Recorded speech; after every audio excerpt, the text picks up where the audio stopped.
Hi, good morning, and welcome to the Harris-Bricken Cannabis Litigation webinar. We appreciate all of you taking your time out of your day to attend here. We know we've got a lot of folks down at the MJ BizCon, and if you're down there, please take a look and stop by. I think we've got an event down there. We've got a few different attorneys down there. Natalie Bougini's down there from our DC office and our Portland office, and Simone Malinowski from our New York office are attending the conference. And I'm not sure if we've got anyone else down there, but we always have a good presence there, and I know that's a big industry event. So if you're taking time out of that conference to attend here, we greatly appreciate it. Before we get started, I just want to sort of introduce our panel and give you an outline of the topics that we're going to discuss today. Questions are welcomed, and you can send those in the chat box, and they'll be forwarded to us, and we'll try to answer them sort of as we go along, or do that at the end. And we're also going to save some time for questions at the end. So again, my name is Jesse Mondry. I'm a litigator here at Harris-Bricken out of our Portland office, and primarily commercial litigation. The majority of my practice is in the cannabis sector. Varies from time to time, but right now it's about 60 to 70%. Usually it's around half or something like that. Let me turn to our panel and let you know who we've got here today. We've got Jihee Ahn. Jihee Ahn is an experienced complex commercial litigator. She's actually going to be chairing our dispute resolution litigation practice going forward. She primarily represents clients in business, intellectual property, real estate matters for both domestic and international clients. And prior to joining Harris-Bricken, Jihee was at Baker & Hostetler in Los Angeles. And to my left, maybe you're right, we've got John McDonald, who is an experienced litigator as well, and he's out of our Seattle office. John came to us from New York at the big law firm of O'Melveny & Myers. He's done a lot of insurance coverage litigation. And he also spent a couple of years doing customs and brokerage work. So he might touch on a little bit of international aspects today and some international litigation and how to get things through borders and that sort of thing. So the topics that we had sort of outlined to discuss for you here today are several. One, we wanted to kind of talk about, litigation, like the big picture, sort of what is happening, what are the trends, what are we seeing out there? And then really to talk about some areas that we think are going to be coming up or coming to the fore in the next couple of years. So we're going to start out with a discussion of some closely held company disputes and talking about the kind of claims and defenses that we see there, typical to cannabis, and how to avoid, I think, litigation is always a big topic for us, because for our clients, we tend to find that if we can do the work, the right kind of work ahead of time, we can avoid a lot of the issues that we're going to see later. So we'll talk about that, and we'll spend a few minutes on securities litigation. And then we're going to talk about insurance coverage and insurance coverage disputes. We'll get a brief update on federal legislative action and how and when that might affect cannabis litigation. We'll discuss the always popular topics of mediation and arbitration and alternative dispute resolution methods. John is going to talk a little bit about international issues. We'll, of course, talk some about hemp, and then I think we'll open it up for questions. So with that, I think let's turn things over to Jihee, who's going to talk to us about closely held company disputes, LLCs, partnerships, and the like. Thanks, Jesse. Yeah, so, when we were thinking about kind of how to structure this webinar and what to talk about, I think the overarching theme is that what we're currently seeing is the cannabis industry is just really continuing to mature. And the relevant litigation that it's dealing with is maturing as well. So, to give some perspective, when I first joined Harris-Bricken about 3 years ago now, we were predominantly dealing with regulatory and compliance issues for our clients. So it was more about how to set up, a solid compliance plan so that violations could be avoided, or, if a violation did occur, how to navigate that agency type litigation, and just going through the administrative process and things like that. That type of admin litigation has really diminished. And I think now we're just spending the majority of our time litigating the same issues for our clients in the cannabis industry as in any other commercial industry that we service. And typically, I think by and far, the type of dispute that we're seeing the most is, of course, breach of contract disputes, but also partnership type disputes, whether it's between a closely held LLC or a partnership between two people I would say I spend a lot of my time on those kinds of matters. Those types of claims are really boiling down to breach of fiduciary duty actions, which again boil down to when members or partners are just disputing about, company operations or breach of duties and things like that. We did receive, kind of a roundtable of questions before the webinar started, and one of them was, what's your general advice on LLC operating agreements for new cannabis businesses with multiple and maybe novel partners? And I think everyone would agree our biggest piece of advice is to spend the time to prepare really ironclad corporate documents, obviously including your operating agreement, but even things like employment agreements or independent contractor agreements, to the extent that you can make sure everything has really good checks and balances, the better it's going to be for you down the road. Specifically, the more the provisions provide who holds the specific duties or responsibilities, or what specific conduct will be considered a breach, or what breach will result in specific remedies. All of those things are going to be helpful down the road. And in this context and in this industry, it's really crucial to work with transactional attorneys that have knowledge of this industry, of the regulations and the common pitfalls that they've already seen over the past few years. And kind of going back to breach of contract claims, this actually is very translatable to that context as well, because even 3 years later, we're still getting so many requests to file lawsuits on behalf of a supplier who wasn't paid, or a buyer who didn't receive product. But there's literally nothing in writing. And oral contracts are enforceable, but claims involving written contracts are just so much easier to prove, and resolution is often a lot faster. So, whether you're setting up a company with partners or you're engaging in business with suppliers, do yourself a favor and get all of your documents in order, because it's just so much easier to put in that work on the front end, so you're not trying to piece things together down the line when a dispute does come up. So that is kind of overarching, still the bulk of what we're dealing with. I would say that maybe a newer trend we're seeing in this area of litigation is more receptiveness to the use of receivers. Receivers are neutral third parties that will take over a business's operation while it's involved in legal proceedings, and the sole purpose is to preserve and protect the business during that period. So, if you take care and find a receiver that's well-versed in the cannabis industry, they can typically handle everything from sales to personnel to accounting and, all aspects of your business. And in the beginning, I really found that clients were very hesitant to even consider receivers in most circumstances, especially because, you're giving up a lot of control over your business and things like that. But I think now people are more understanding that there are upsides to a certain extent, and that, for example, if you're concerned that funds are being commingled or stolen or anything like that, putting in a receiver can really safeguard against those concerns. Or, if you suspect that your partner is just unmotivated in the business, or, might be even sinking the ship intentionally, we definitely have heard claims like that. A receiver can step in and make sure that the business is being run optimally, so that there's something that you're fighting for in the end. So I would say that's kind of the overarching trend that I'm seeing with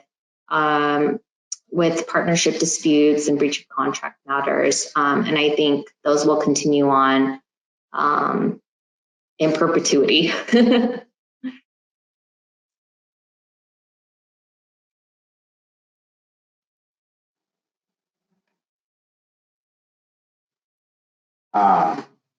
I guess, one of the questions I often get from my clients, I guess, is to what extent can you, make use or use temporary restraining orders or preliminary injunctions at the outset of these kinds of disputes? Have you had much experience with that? Can you talk a little bit about that?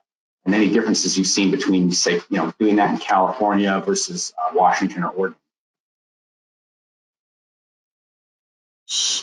I think I missed the first part of your question. Sorry. Oh. Yeah, I apologize. I think I was on mute there.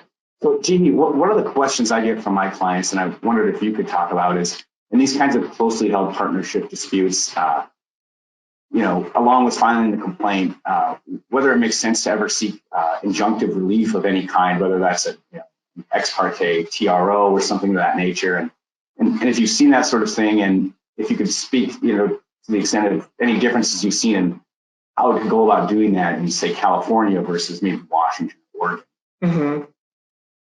Yeah, I mean, I think that's really fair to say. A lot of times people, have tried really long and hard to do business together and to maintain that relationship. And usually when you're at a point of coming to a lawyer, it's because you feel that things have gotten really bad, that, the relationship is untenable. And, in certain circumstances, maybe you think your partner is stealing from the business or, is sabotaging the business or at least your interest in the business. So I definitely do get a lot of requests for TROs. The thing with TROs is the standard is very high to obtain them, and they require a lot of work up front. And so we are really careful to kind of walk through the pros and cons of pursuing preliminary relief, just because it's really costly, and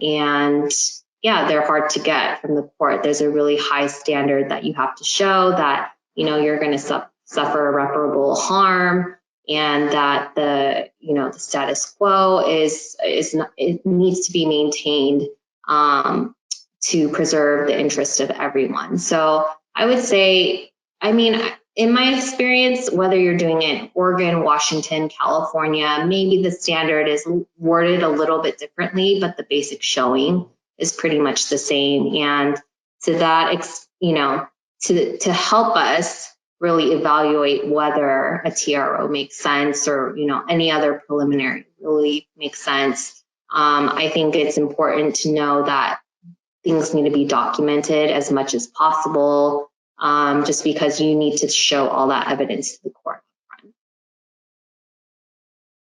Yeah, thank you for that.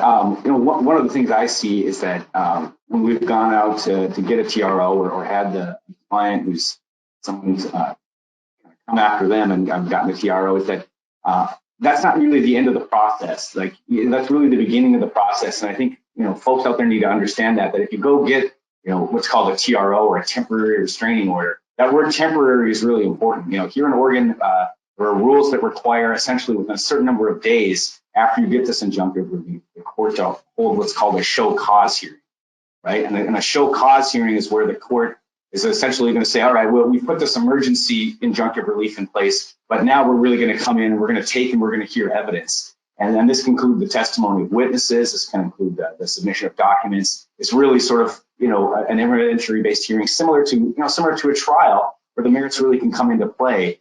And I think, I see a lot of people, maybe neglecting that step and not realizing that this is not getting a TRO is not going to sort of solve all your problems going the long term. You've really got to have a good basis for it. Does California have, similar timelines in terms that you are aware of in terms of from the time you might get a TRO to when a court is going to try to hold a hearing to see if it might extend that or change that TRO into a preliminary injunction? Yeah, I would say, TROs, you typically go in on an ex parte basis. And then, it's a little hard to estimate just because every court is, still trying to recover from COVID delays and things like that. Before COVID, I would say they were pretty good about scheduling those OSC hearings, maybe, 2 weeks out. But I think more this year and last year, it can be further into the future. So maybe up to 4 to 6 weeks. But really, the whole point of a TRO is to just, like you said, Jesse, just have that really temporary order until a fuller showing is made. And so I think courts are generally aiming in California to set that OSC within 1 to 3 weeks, I would say.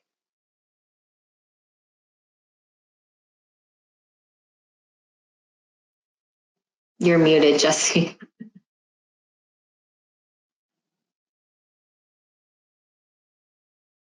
All right, I think I'm unmuted here. All right, well, with that, thanks very much, Jihee, for that. And I apologize. I think I've had some computer problems this morning, and I'm still sort of recovering from those. So, with that, we're getting a couple of questions in here, and I think we'll probably push some of those to the ends. I appreciate those. Let's turn over to kind of a bit about securities litigation. So, securities litigation, I guess the first question is, what do we mean by that? And what we're really talking about are typically disputes between investors and or shareholders and the principals of a cannabis company. And usually these are going to relate to representations or omissions made in the raising of capital, i.e. a security offering, right? And this is pretty common. Most of the businesses out there that we see, especially ones that are looking to grow, you've got to go out, you've got to raise funds. And so, we're going to talk about this in a minute, but a big question is, well, what is a security? Am I offering a security? The important thing to realize here is that we tend to think of it as, well, that's just, maybe shares in a company, right? I'm not offering shares or an ownership interest in my company as I'm trying to raise money. So I'm not offering a security and I'm not subject to securities laws. And that can't be farther from the truth and farther from the risks that you might be placing yourself into as you're trying to raise capital out here. But kind of before we kind of get into that a little bit, I want to kind of talk about a case that I think you see common in the cannabis industry. And this one's got a bit of an international flavor, right? And this one involves cannabis in Malaysia, the class action securities fraud. And this story is probably familiar to everybody who's been in the industry for a while. The plaintiffs here are alleging this company decided to take advantage of a hot market trend, which is the hemp CBD infused, drink space. And here they were CBD infused energy drinks, which is an interesting juxtaposition, right? You've got your CBD to relax you and your caffeine to get you going. But that's beside the point, I suppose. What happened here is that the plaintiffs were promoting their entrance into this new field by partnering with a manufacturer in Malaysia. And the press releases and their announcements about this partnership with Malaysia caused their stock to increase by 6 to 7 times. This sounds like a pretty good, interesting opportunity, right, for a lot of investors. Like, look, we've got this hot new market. We've got a manufacturer in Malaysia. We're going to be able to do these things at a cost that's much lower to producing them here. With the 2018 Farm Bill, we're going to be able to import these things, and we're going to be doing great. But there's sort of one big problem here, and it's that manufacturing CBD-based beverages was and is illegal in Malaysia. Right now, this isn't something that an ordinary investor or most folks looking to buy shares are going to know, and they're not going to really do much investigation on. This is one of the things that you're going to want to do when you hear these sort of investment opportunities out there. Of course, this fact wasn't disclosed to investors, and it was later revealed upon publications by MarketWatch. Of course, this then causes the stock to drop. They get delisted, and their trading gets suspended. And now we get class action lawsuits alleging violations of Section 10B of the Exchange Act, 10B5. So, this is a kind of a classic securities, fraud offering, right? Another one that I think Hemp Industry Daily recently reported on out of New York is that the SEC has accused 2 folks out there who are co-founders of a hemp business of a $15 million fraud scheme. And apparently what these persons were doing, at least allegedly, according to the SEC, and if they're getting involved, that's never good. And the big reason is that unlike private litigants, the SEC has sort of unlimited time and unlimited resources to pursue this. And the same there is true for any state regulatory interest, regulatory agency, really. But, they were accused of kind of giving false or misleading projections. And, that's a tricky area. Are your projections false or are they optimistic, right? When we're out there trying to pitch people on how to, on our business, we're going to take a pretty rosy view of things. So what's the difference between sort of false or misleading projections, and what's sort of an optimistic or rosy view that we're going to do that? Those are things you want to think about. Of course, the other part they got in trouble for was making false and misleading statements about their ability and capacity to produce hemp and CBD products. And, this is another thing I think we've seen kind of This really boils down even back to the partnership disputes where you've got, maybe somebody talking about, look, here's what we're going to do. We're going to build a processing facility. We're going to produce all this hemp. We're going to have all this CBD oil. We're going to build, sell this on the market. We're going to do these things.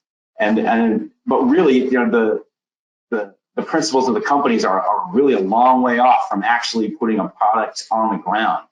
And so, if that's the case, there's nothing wrong with sort of being in advance of these sort of trends and trying to be market forward and trying to raise revenue for these things. But you really want to be careful about the representations that you're making to prospective investors. What I couldn't stress enough is that if you're raising capital, contemplating capital, you need to hire a securities lawyer. And here's why, right? What is a security? This is going to be defined differently at federal law and different state laws, but sort of generally speaking, security is any type of financial interest in any business venture for any amount over any period of time. And that applies even if the business is not a formally registered company. So you don't need to be on a stock exchange to engage in a securities offer, right? And the security can be an offer of sale or equity ownership percentage, but a security can also be a loan or a debt. A security can also be an option, a warrant for future ownership, or even a profit sharing arrangement, right? So the state law and federal law defines securities pretty broadly. And so this is one of the reasons you're going to want to talk to a securities lawyer, and I'm not one of them, about when you're out there raising capital and or what we're doing constitutes security. What are the disclosures we might be required to make? What are the disclosures we're not required to make? Are there rules about the amount of investment that capital we can collect from any one person, right? These are pretty big questions. And the reason that you really want to talk to a securities lawyer is because of the liability side of securities law. And, it's broad, right? Generally speaking, any person who directly or indirectly controls a seller can be liable. A seller of securities can be liable for fraud. In Oregon, right, that includes every partner, a limited liability company manager. It can include a member who is a manager, an officer, or a director, and even any person occupying such a similar status or performing similar functions. So you can't sort of evade securities law or even liability by saying, well, look, I never had an official title. If you're involved in the raising of capital, right, or the issuance of debt or profit sharing arrangements, and you're doing these kinds of activities, you can be subject to not just liability for the company, but personal liability, right? And that's the big fear of everyone. Right? One of the reasons we form companies, right, is so that, well, if things go down, the company is liable for these debts or these issues. I'm not going to be personally liable. Securities law really wipes a lot of that away, and you really want to be careful with that. Another sort of who else can be liable? Any person who participates or materially aids in the sale can be jointly and separately liable. And that's the case in many states. Here in Oregon, Supreme Court case law has extended that liability to attorneys, right? So the Supreme Court in Oregon has held that an attorney participated and materially aided in the sale of the fraudulent securities office by even though the attorney may not have sort of directly known, or there's a number of ways out of this sort of. They're not out of the equation for potential liability simply because all they did was provide legal advice, right? Now, Oregon's a bit of an outlier, I think, in that respect. But you're going to want to, if you're a business out there doing it, you want a securities lawyer because you want to make sure that you're not going to be personally liable. And obviously, if you're an attorney who's not comfortable or hasn't done a lot of securities offerings, you might want to think about whether this is something you really want to engage in without doing a thorough examination of the law and the potential liability that you face out there. In terms of litigation, we're starting to see more and more, I think, securities litigation, particularly in the hemp CBD field. And this isn't surprising, right? I think as Jihee talked about, sort of what have we seen on the marijuana side in terms of the maturation of the industry and the kinds of litigation we used to do a few years ago, right? Changing over to sort of partnership disputes and limited liabilities, company disputes, and maybe disputes about what happens when we want to sell the business, right? And and how those sales are going along. And we're starting to see the same thing with securities, which is that folks who've been putting money into this industry, and you go back 2 years ago and look at the news articles, right? This was going to be $30 billion, $20 billion industry. The profits were going to be unbelievable. This was the time. This is the time also now, though, where the bottom has fallen out of a lot of the hemp market, unfortunately, and it's been pretty tough out there for a lot of folks. And this is the time where investors really start to look at, is this the time to try to go back and recover my investment? How long do I want to stay in this? And so I think that we're going to see sort of more of these disputes at the smaller level, in the sort of limited liability company partnership dispute sort of level. And I think we're also going to see it sort of at the larger class action level, where we've got folks raising money across the country or from people in different states. So that's kind of, I think, a brief outline on securities litigation. And we didn't get any specific questions about that. I do see we've got a couple of those towards the end here. So let's turn things over to John McDonald to talk about insurance coverage disputes. Take it away, John. Thanks, Jesse. Good morning, everyone, or afternoon, whatever your particular situation may be, depending on where you are. I'm here today to talk a little bit about insurance coverage issues and insurance coverage disputes, specifically within the cannabis space.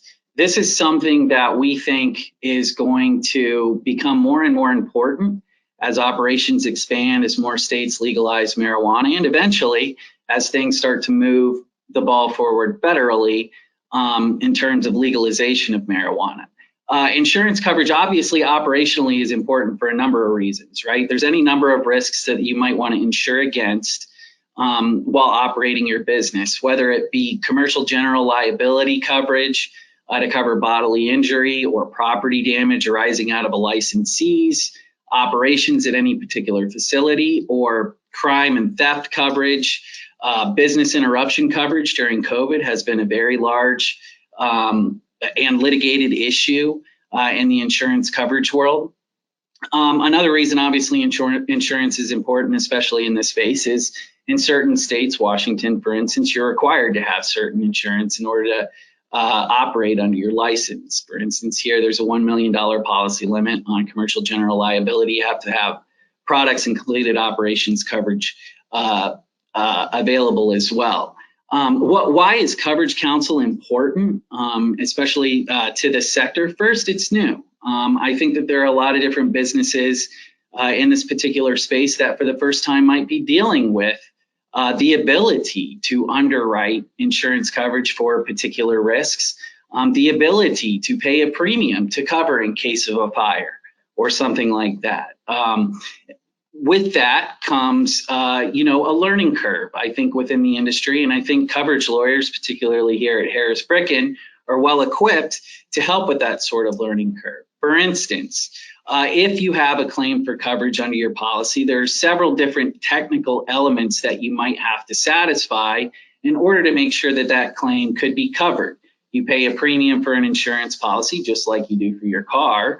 If you're in a car accident and you need the insurance available under that policy, the policy has specific terms, policy by policy, that you'll have to follow in order to make sure that the insurance company provides you the coverage for any, potentially applicable loss.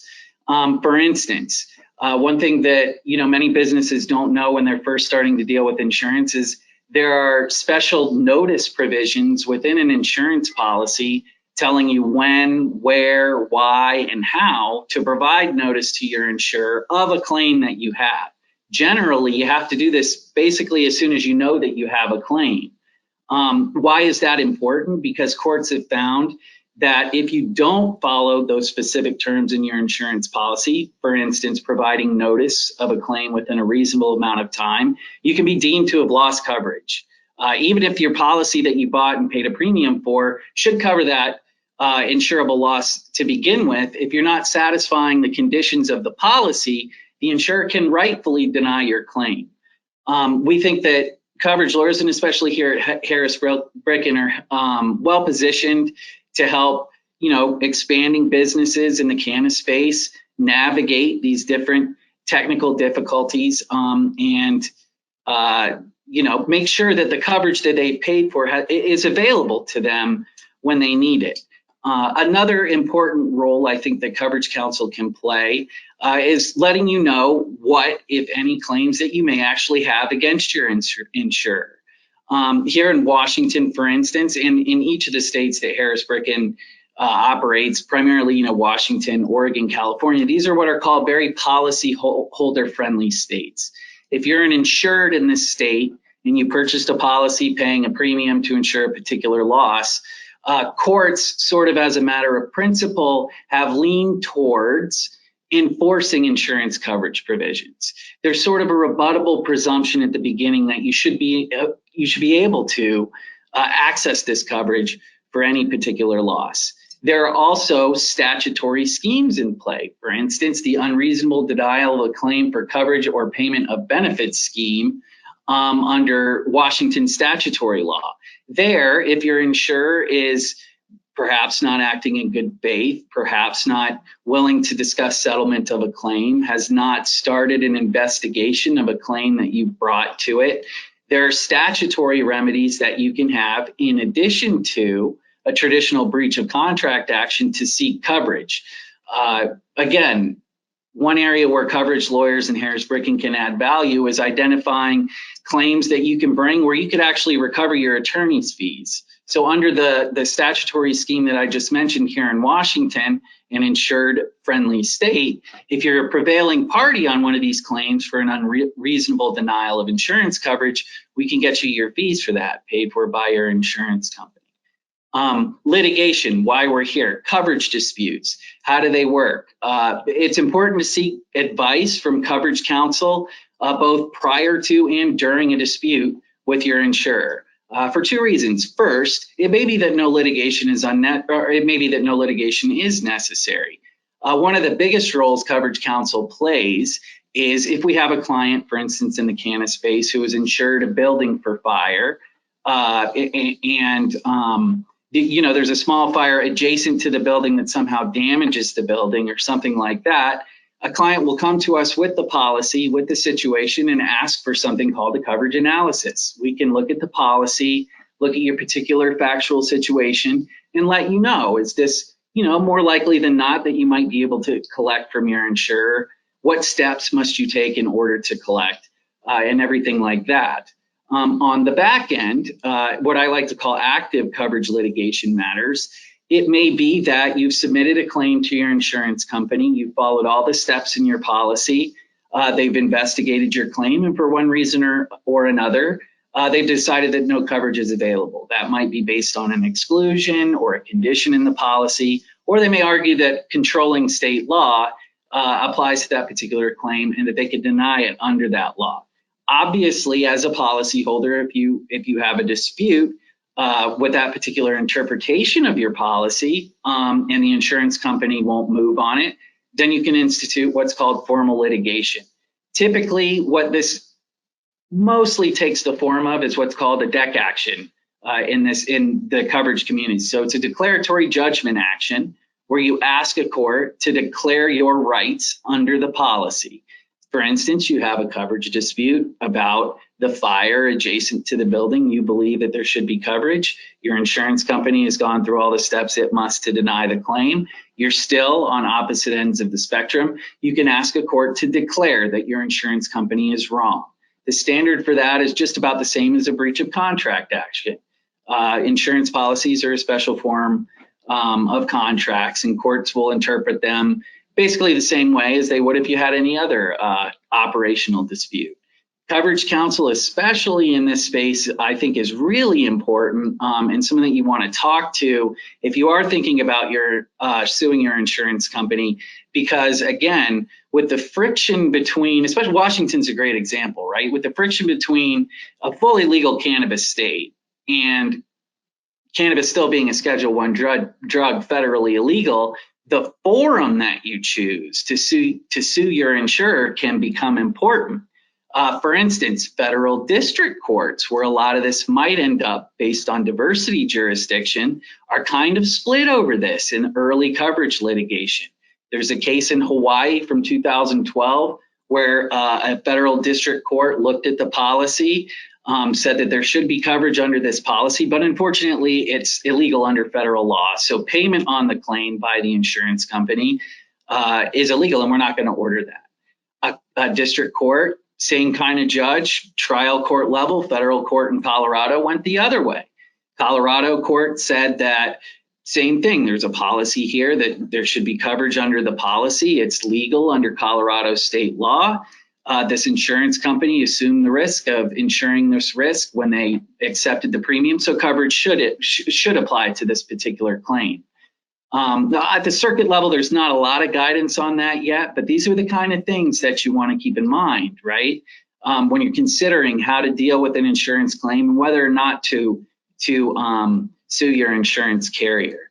Another thing that sort of sag into our next section on sort of federal legalization of this stuff. One thing that is very interesting in the coverage context is in the House and Senate, there has been some movement both on the insurance company side and on policyholder side to get some clarification for insurance companies, what they can and cannot do in terms of cannabis risks, underwriting cannabis policies.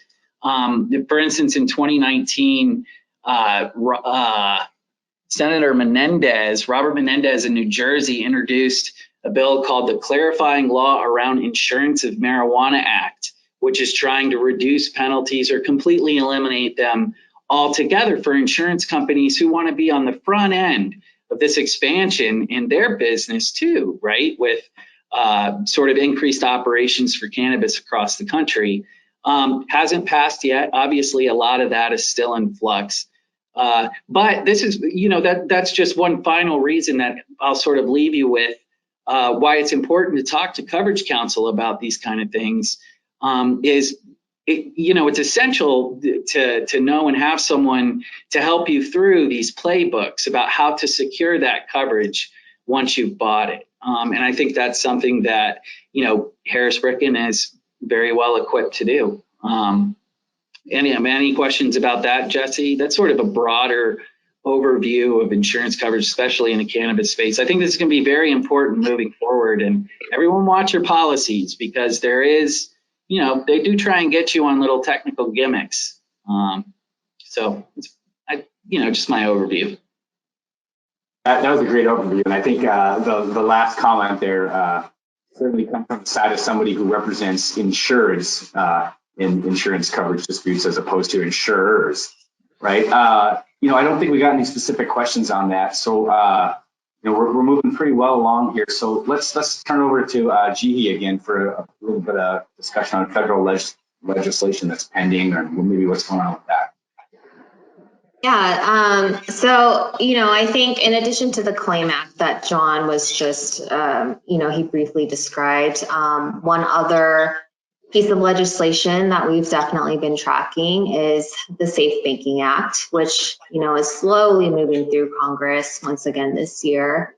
Just in the off chance that anyone's unfamiliar, the Safe Banking Act aims to create the safe harbor for bank and credit unions so that they can't be held liable or subject to, actions for providing financial services to cannabis-related businesses. I won't go into detail about what the act entails just because we are a little bit running out of time, but the act was basically reintroduced in March of this year by a huge bipartisan group of, I think, over 100 members of the House and I think over 30 members of the Senate. And so, we're hopeful that maybe that's something that will be enacted and turn into law in the near future, but we're also a little, hesitant to predict that just because I think it's now been passed by the House 3 times, most recently in the fall of 2019, and it had showed a lot of promise then, but, it basically remained pending before the Senate Banking Committee indefinitely. So we'll definitely keep track of that. And, one of the reader questions that we got prior to the webinar starting actually was a fun question to think about, and I'll just kind of open it up for everyone if you have anything to add. But it basically was, will federal legalization bring new litigation issues to the fore. And, John kind of touched on this too, but I think legalization could result in, a lot of changes, a whole host of litigation issues or trends. But the one that really comes to mind is just an increase in federal litigation. And for me, I think because I practice a lot of intellectual property law, I think that will increase the amount of claims in the IP space as well. Trademark infringement claims are already on the rise. They've been on the rise for a while. And it shows that, competitors are taking their place in the market. They're asserting their rights. They're safeguarding, their space. And, even partnership disputes now are increasingly involving discussions of, who is going to walk away with the trademark rights, because people at this point have invested a lot of time and money into developing their brand, and they realize the value in having these intellectual property rights. Something that I did want to touch on here is also, I would predict that patent infringement claims are probably going to break through if legalization ever happens. Every year there are reports from the USPTO that they've continued to increase the number of patents containing the words cannabis or marijuana. So we fully anticipate that, the growing number of patents will inevitably result in litigation once the illegality is a non-issue on a federal level. So, with all that in mind, even today, even now, I'm definitely advising our clients that it's more important than ever to just continue to do your due diligence when you're pursuing your trademarks and patents. And, if you're already an IP owner, to really actively monitor your competitors and make sure that you're protecting your rights in the space. So that's kind of my update on the two issues. I don't know if you guys have anything to add, but we're also a little bit running out of time. So Jesse, I'll just defer to you. Yeah, sure. I think that was a good summary, and I probably could talk a little bit about the federal legalization point, but I guess I think one of the big hiccups for out there and sort of prognosticating on that is exactly what that's going to look like in terms of federal legalization. Are we talking about where the federal government is going to really push a sort of a nationwide federally legalization, or are we going to kind of leave it up to a state-by-state patchwork type system, if and when that happens down the road? So I'll leave it at that. I think, the next topic we wanted to discuss, and we'll try to answer a few questions that we've got here, is kind of on mediation arbitration, right, which is alternative dispute resolution provisions. And I think, I'm sure a lot of our audience members are pretty familiar with these, but there might be some folks out there who sort of aren't sure of the differences. And I get questions still fairly often about what the difference is. So, John, I was wondering if you could just kind of briefly explain to our audience, what is the difference between a mediation and an arbitration? In a couple of sentences. And so we've got to have somebody unmute John, it looks like. I'm unmuted. Thank you. Sure. Great question, Jesse. Great question. So the differences between a mediation and an arbitration, right? Two things. First, mediation is what you can really think of as like true alternative dispute resolution. Some people would describe mediation as two sides in a room with a guy, right? There are different like sort of procedures that you can go through in a mediation to sit down and consensually try to work through your issue with who in litigation we would call your opposing party, right? Whoever you might have a contractual dispute with or something like that. The mediation can be as formal or as informal as the parties desire. Typically, you pay a mediator who has to be, but they have like a certification or license kind of to mediate, and then they'll drive the process themselves. So they'll tell you whether they think a brief in the beginning is helpful, how they'd like the process to go, and then it's, can you settle the case, right, in front of a mediator. One very good thing about mediation is that's one way where you can really save a lot of costs, I think, if you're able to resolve your dispute either before or during litigation through mediation. The the primary difference, right, between mediation and then arbitration is what I personally like to call court light.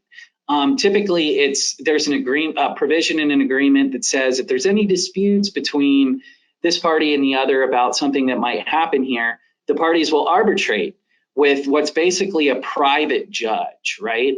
These may be former judges who do this for a living. It's another private forum where there may be, agreed upon rules or not, where you go to court just in front of these private parties. There's different procedural rules, and it's traditional litigation up to a hearing, which is even like trial. So those are the primary differences, Jesse, between mediation and arbitration. Thanks very much, John. We've got, we'll try to keep things moving. We've got about maybe 15, 20 minutes left. Sorry, I'm just gonna add one thing because we got a question about this. So, John did a really great job about why mediation and arbitration are definitely options to consider. I'm finding that, I think the cannabis industry, probably for the better, has just become more familiar with these options, which is great. I think the industry is also, more experienced with litigation, and everyone realizes how expensive and draining and long it can be. And so I think those are all, really great things, and it's good to know what all your options are. But one thing, and just going back to the question of, what do you want to keep in mind when you're creating those early operating agreements and early corporate documents and things is, I've actually had kind of a string of cases where clients bring me an operating agreement and it says that, if there's any dispute born out of the company or company operations or whatever, the members need to mediate sometimes once, sometimes twice, sometimes 3 times before a lawsuit can be filed or something to that effect. And, in special instances where there's minimal bad blood, everyone's still willing to give a really good shot at resolution, this can be great. But in others, like I mentioned, when you're calling for a lawyer, it's usually because things are pretty bad, and having a provision where, you're required to mediate multiple times before you can really do something, can actually just be a huge delay in reaching a resolution. So I think the thing to keep in mind is you do have to have some foresight to what process might actually work for you, your company, your partners, and just think about, in the very worst case, is my partner going to be someone who's actually going to go to the mediation and engage in the process in good faith? So I would say sometimes clients just take it a little too far, and I really kind of dislike those really onerous provisions. And I just caution my clients not to include so many kind of obligations before they can move forward with filing a lawsuit or, filing an arbitration demand. That's all I wanted to say. Oh, no, that's great, Jihee. I was actually going to ask you a question about that before we moved on. I guess the other thing for folks who aren't that experienced with it, one of the big differences to know, I think, about arbitration versus litigation is, one, if you've got a contract that's got an arbitration provision, you can try to waive that if you want to be the plaintiff and go file a lawsuit, but the other side can try to enforce that, and they'll largely, 99% of the time, be successful in forcing you into arbitration. They can be waived. If you guys both do agree to arbitrate, or you're thinking, well, should we have an arbitration provision, or do we want to go to court? The really big thing to know is that, by and large, arbitration is a lot faster of a process and generally a lot less expensive, because you simply dispose of a lot of the formalities that you're going to have with a state court litigation in terms of the rules, the timing of discovery, and so forth. Arbitration provisions sometimes might reference specific rules like jams or something like that. We're going to use the jams rules, which have a number of sort of streamlined rules for discovery and how we're going to do this and timelines. But recently, I've got a case pending right now where we're in arbitration, but all the arbitration said in the operating agreement was that we're going to agree to arbitrate. Okay, that's great. So, we went out, we hired an arbitrator. And then the question is, well, what rules, what do you guys want to do? And we essentially kind of got to negotiate and sort of make our own rules. How many document requests do you want to do? What timeline do you want to do? What setups do you want to do? And we got to sort of kind of set our own schedule that we think made sense for this kind of case. And I think in a lot of ways, that's one of the big advantages of arbitration is that flexibility that you can have. And so I think that's, can really, really helpful. I've certainly had other cases where I wish that we could be in state court as opposed to arbitration. And sometimes that's often you're dealing maybe with parties on the other side that might be difficult and you want some of the formality of the proceedings and things like that. But when you're going into a transaction, it's difficult to sort of know that at the time. By and large, I think arbitration is the preferred way to resolve disputes in the cannabis industry. But I guess we got one question just a minute ago before we move on to the next topic, which was about the illegality defense and what are we seeing out there with that. And I'll tell you that it's still very much in play, the illegality defense. So just kind of quick background, what is the illegality defense? The illegality defense essentially is an affirmative defense where if I have a contract to buy marijuana from John and I deliver the marijuana to John and he doesn't pay me, and then I sue John in federal court and I say we had a contract. The federal court, John says, look, this is an illegal contract. It has to do with marijuana. That's an illegal substance. You can't enforce a contract. A federal court is going to agree and kick that case out of court. So that's why you file in state court typically, you go to arbitration. In terms of what we're seeing, that has not changed really at the federal level at all in the illegality defense. The sort of the cracks that have appeared in that defense, and John mentioned a couple of them in the insurance area. The sort of other defenses are where a federal court can make a ruling, right, that does not necessarily implicate or sanction federal court approval of marijuana, right? So, this might be, for example, a landlord suing a tenant, right? That one hasn't been litigated. But what it wouldn't include is that I loaned money to a marijuana business and the debt wasn't repaid. But you can plead around this in a fashion so that the court isn't sort of having to condone or sanction its participation, so to speak, in marijuana activity. Then the illegality defense won't apply. But it's still very much in play, and really you see very little, if anything, in the way of federal court litigation that involves marijuana. Certainly not directly, and that's obviously hemp is a different ballgame now, right, with the 2018 Farm Bill. But we'll leave it at that. And briefly, we've got a few minutes left. So, John, did you want to touch on international issues for just maybe a couple of minutes? And I think that could be really interesting with the cross-border activity out there and stuff. So I'll let you take it from here. Sure. Yeah. Thanks again, Jesse. And I'll be quick as I know we were short on time. So cross-border issues, this is something that comes up mostly, I think, along the way in the supply chain, right? We have attorneys here at Harris Bricken who have a lot of experience at the border dealing with cannabis products, cannabis items, and their attempted importation.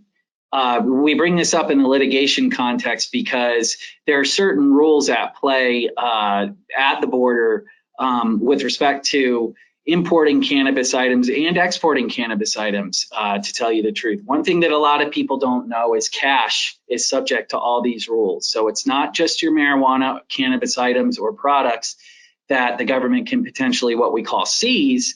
It's also cash used in connection with any activities that might be found to be illegal at the border.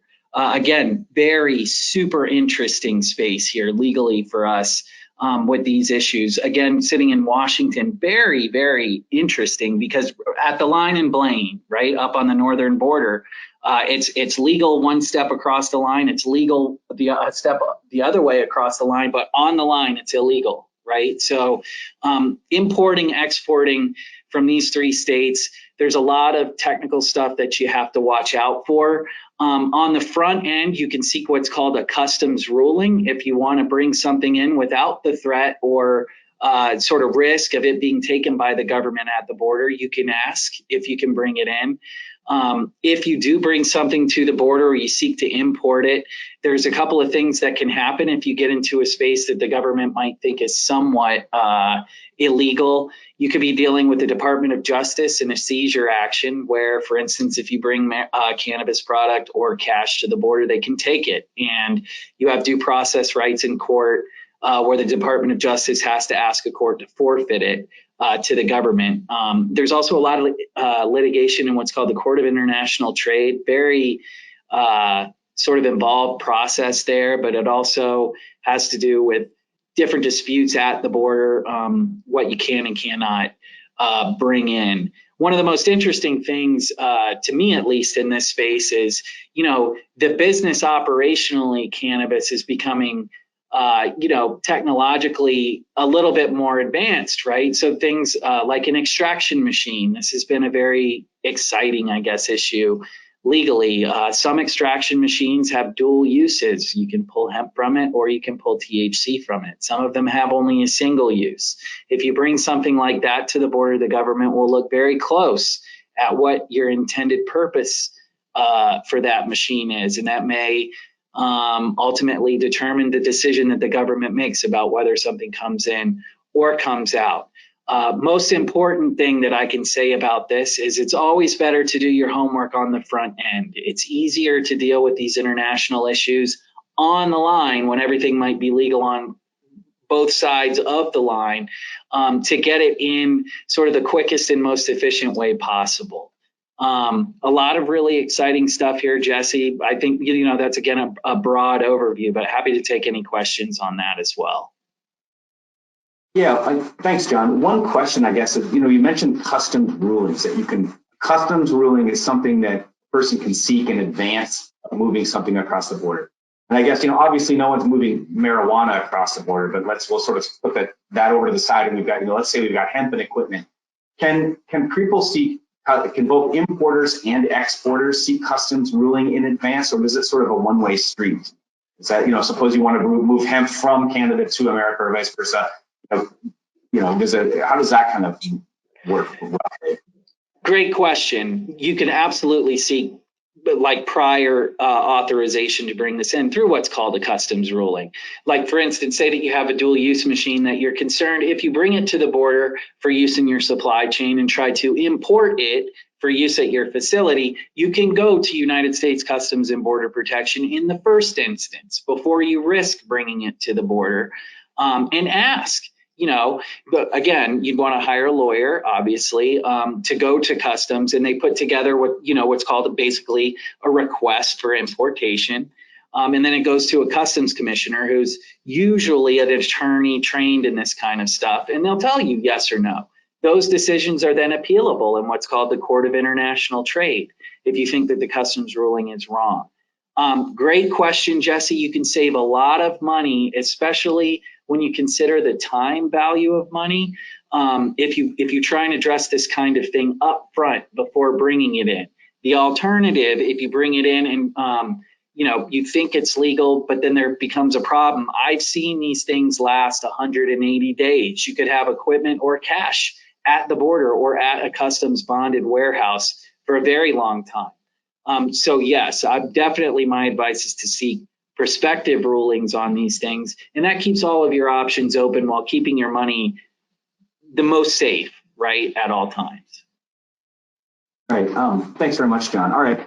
We're pretty close to the end here, but I wanted to touch on hemp just a little bit, and I'll kind of say that I think everything that sort of preceded the discussion, applies to hemp in terms of, the securities litigation, breach of contract, partnership disputes. What I'd say with hemp is, certainly at the grower level, the price has really bottomed out, and there's a lot of sort of businesses sort of going under, or farmers in trouble who really invested a lot in that. The one thing I wanted to kind of bring up, and that maybe we haven't talked about, is making use of receiverships, whether that's through a formal court proceeding or sort of an informal receivership. And what I mean by that is you might sort of enter like a third-party management agreement. And so, for example, suppose you've got a hemp business that's not doing very well. Partners are maybe in dispute. You're maybe at the point where what you really need to do is you want to sort of sell off the assets, and we've got to pay our creditors, see if there's anything left over. One way to do that is to go through a court proceeding called a receivership, in which you'll have a formal receiver appointed, and the receiver will have to make, who's then the receiver's job then is to sell off the assets of this company, or and then pay the creditors in a particular order. And that can be a great tool and a cost-effective tool in a lot of ways to sort of avoid disputes, because the receiver is going to receive claims and essentially act as this sort of third-party neutral administrator. One of the downsides to a court-appointed receiver is the expense. The receiver is paid out of the assets of the estate, and there's a lot of formalities with the formal court receivership undertaking. Those can be really beneficial in some cases. This is something you want to look at on a case-by-case basis. But one of the things I've used in similar situations is sort of an informal receivership through what we call the third-party manager. Essentially, this is an agreement where we essentially appointed a person to sort of do all the things that a receiver is going to do, but outside of the court. Now, we built in protections, we built in notice requirements, we could build in all the things we wanted to do, but we were able to then give the receiver a bit more flexibility and avoid some of the costs that are inherent of having a court-appointed receiver in terms of reports to the court and the formal notifications that have to be sent out. And so that's something I think that we're going to see more of in the hemp industry coming forward in the next couple of years. And I think so early on we had a question about Jackson County, and let me scroll up here. I wanted to make sure I answered that question. The question was about, let me see here. I think the question was about Jackson County issuing, requiring or issuing fines for the construction of temporary hoop houses and permanent greenhouses down there. And yeah, as we all know after reading the news, Jackson County is at the center of this sort of Operation Table Rock and this explosion in, at least according to the law enforcement side of things, the explosion sort of unauthorized marijuana grows. And one of the things Jackson County started to do this year is issue citations or try to require permits for greenhouses that have no electricity or plumbing, right? And in the past, those typically have not been required to be permitted. And so one of the issues is, well, what are we doing now? Can they really do this under the law? And that's sort of the question. The answer I have for you is that, it's going to depend. Of course, Jackson County believes they have a legal basis for it, but ostensibly under Oregon Code 455.315, agricultural buildings should be exempt from the kind of land use codes and what they can do under these EFU zones to require hoop houses and greenhouses. Now, does this prevent, this is sort of one of those things, does this prevent Jackson County from issuing these citations? No, it doesn't. But what it means is that someone somewhere is going to have to litigate this question. And either Jackson County will sort of back down from this, or they're going to kind of go through and fight this. So, I think coming sort of from where I stand and the clients I represent, which are on the cannabis industry side of things, obviously we sort of take this position that, Jackson County can't impose these new requirements on farms and agriculture buildings sort of that are really, I think, designed to enact control that they don't have over the hemp and cannabis industry. And I guess finally on this Operation Table Rock, and I think the news reports are saying something that 50% of the hemp farms down there are in Jackson County, Southern Oregon, are growing illegal marijuana under the guise of hemp. We should look at that with a little bit of skepticism for a couple of reasons. One, what we haven't seen are the news reports that are talking about, well, look, when they say it's marijuana, not hemp, is this hemp that tested at 1% THC, or are we talking 33% high-grade marijuana flower that you're going to be trying to sell in dispensaries, or I guess the illegal market? And the second part is, they're using what's called light-scale labs down there, which is a horrible lab technology that they're taking around. And the OLTC has been assisting the ODA with this and taking the position that this is sort of a certified test, and if it fails the light lab test, well, that's it. We've got enough to say it's marijuana and seize and destroy the crops. But I know of at least a few instances where subsequent testing by another certified lab has gotten results drastically different, and this stuff is past testing. So this is a pretty significant issue if they're starting to seize people's crops, seize money, seize houses, put people in jail. And at least one other laboratory, and this comes through secondhand through a colleague I was speaking with yesterday, they said that, look, the reality of gas chromatography or liquid chromatography testing is that if you're trying to move these labs around, these testing devices around quickly, you've got to take the time to recalibrate these things. They're really just not designed or, sort of like quickly moving around and getting a test. So, I kind of wanted to throw that out there for, I guess, our folks down in Jackson County, because I think a lot of us in the Bar Association who work in the cannabis side of things are pretty concerned about that. And you should be reaching out to folks, whether it's us or somebody else, if you're experiencing these kinds of problems, because it's pretty drastic what they're doing. And I know, the paper today, they're talking about bringing in the National Guard down there. And what they're not talking about is the OLCC moratorium on producer licenses, right? And the effect that the state of Oregon is saying we're not going to issue anyone a license to legally grow marijuana in the state may have on the impact of, the ostensible growth of the illegal market. I see we're a little bit out of time here today.